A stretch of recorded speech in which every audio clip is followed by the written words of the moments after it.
Appeal प्रकरण 82877 रीवा 2020।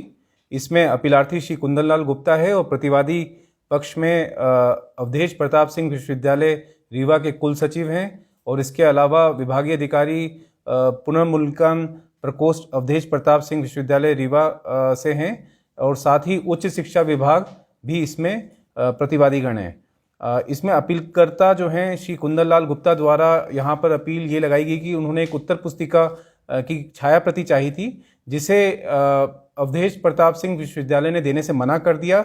उन्होंने कहा कि आप इंस्पेक्शन कर सकते हैं लेकिन उत्तर पुस्तिका नहीं दी जाएगी।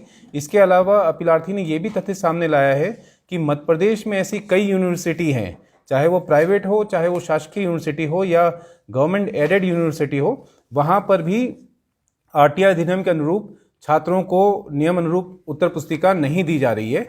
और इसमें उत्तरवादीगण का जवाब यहाँ पर प्रस्तुत हुआ है। उनका कहना है कि उनके स्वयं के कुछ नियम हैं, उसके तहत वे सिर्फ इंस्पेक्शन की इजाज़त देते हैं। आयोग के समक्ष ये एक विधि विरुद्ध व्यवस्था है, क्योंकि आरटीआई अधिनियम की जो धारा 22 है वो यहाँ प्रभावी है और आरटीआई अधिनियम में ये स्पष्ट है कि कोई भी नियम ऐसे नियम नहीं बना सकता है कोई लोक प्राधिकारी जो कि आरटीआई अधिनियम के अनुरूप ना हो। और इसके अलावा आयोग यहाँ पर जो सुप्रीम कोर्ट और हाई कोर्ट के डिसीजन हैं इस मामले में, खास तौर से आंसर शीट की कॉपी देने के मामले में, उसको आयोग यहाँ संज्ञान में लेता है। इसमें सुप्रीम कोर्ट का decision CBSE versus Aditya Bandopadhyay 2011, इसके अलावा मध्य प्रदेश हाई कोर्ट में Dheeraj Pandey versus state of MP and others 2014, और इसके अलावा कर्नाटक हाई कोर्ट का एक डिसीजन है Karnataka public service commission versus mister Vinay Kumar Ramaiah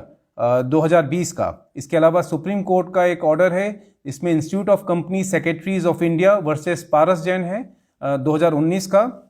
इसके अलावा सुप्रीम कोर्ट का एक और डिसीजन है Mridul Mishra versus chairman UP public service on 16 July को यह ऑर्डर पास हुआ था। इसके अलावा दिल्ली हाई कोर्ट का एक और ऑर्डर है रजत मान वर्सेस गुरु गोविंद सिंह इंद्रप्रस्थ। इसके अलावा राजस्थान हाई कोर्ट का एक ऑर्डर और है जिसमें Alka Matoria versus MGS university Bikaner में यह ऑर्डर दिया गया था। और छत्तीसगढ़ हाई कोर्ट ने एक और ऑर्डर में Kanwal Singh Gautam versus state of Chhattisgarh 2011 का एक ऑर्डर है। और सुप्रीम कोर्ट ने एक DAV college trust and managing versus directorate of public instructions का एक आदेश था 2019 का।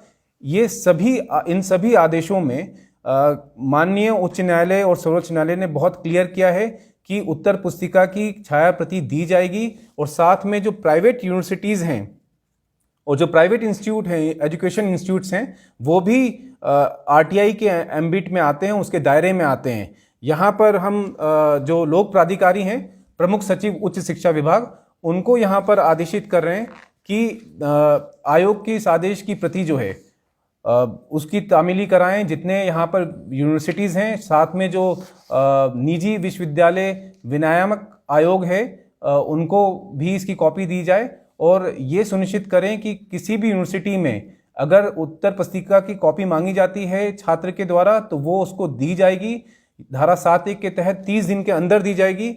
और इसमें यह भी सुनिश्चित करना होगा कि जो जांच करता है, जो शिक्षक है, उसकी पहचान उजागर नहीं होगी। धारा 10 के तहत वो जानकारी विलोपित की जाएगी।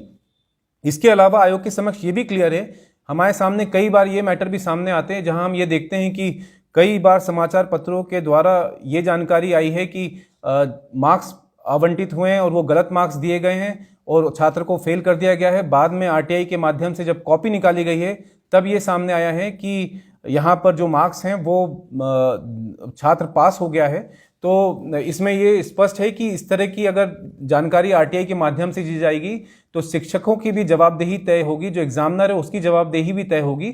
और जब एग्जामिनर को ये पता होगा कि उत्तर पुस्तिका की कॉपी आरटीआई में दी जाएगी तो वो भी सजगता पूर्वक अपने कर्तव्यों का निर्वहन करेंगे और उत्तर पुस्तिका की ठीक ढंग से जांच करेंगे।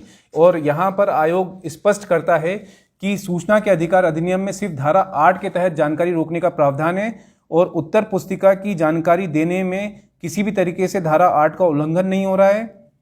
और अगर धारा 2I की बात करें तो उसमें बहुत स्पष्ट है कि इसमें उत्तर पुस्तिकाएं रिकॉर्ड की श्रेणी में आती है, इसीलिए इनको देना होगा।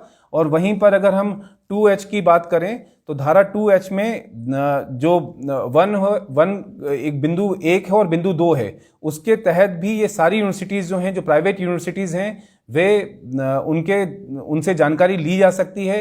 जो लोक प्राधिकारी हैं, उच्च शिक्षा विभाग है, या इसमें जो निजी विश्वविद्यालय विनियामक आयोग है, उनके माध्यम से जानकारी ली जा सकती है। आरटीआई अगर निजी विश्वविद्यालय से रिलेटेड है तो आरटीआई विनियामक आयोग के समक्ष लगाई जाएगी और वहां से जानकारी प्राप्त की जाएगी।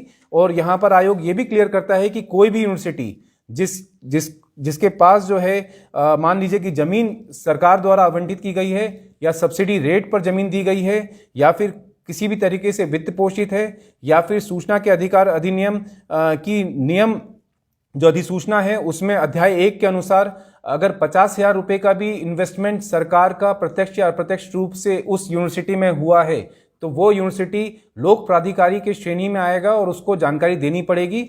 और इस आदेश के साथ इसमें जो रीवा विश्वविद्यालय के अवधेश प्रताप सिंह विश्वविद्यालय के यहाँ पर जो अधिकारी हैं, उनको भी धारा 20 के तहत नोटिस इशू करने की कार्रवाई के लिए नोटिस इशू किया जा रहा है। उनको 25,000 रुपये की जुर्माने का नोटिस के लिए कारण बताओ सूचना पत्र जारी किया जाएगा, क्योंकि उन्होंने विधि विरुद्ध व्यवस्था करते हुए जो जानकारी छात्रों के हित के लिए बहुत ही जरूरी है उसको रोका है।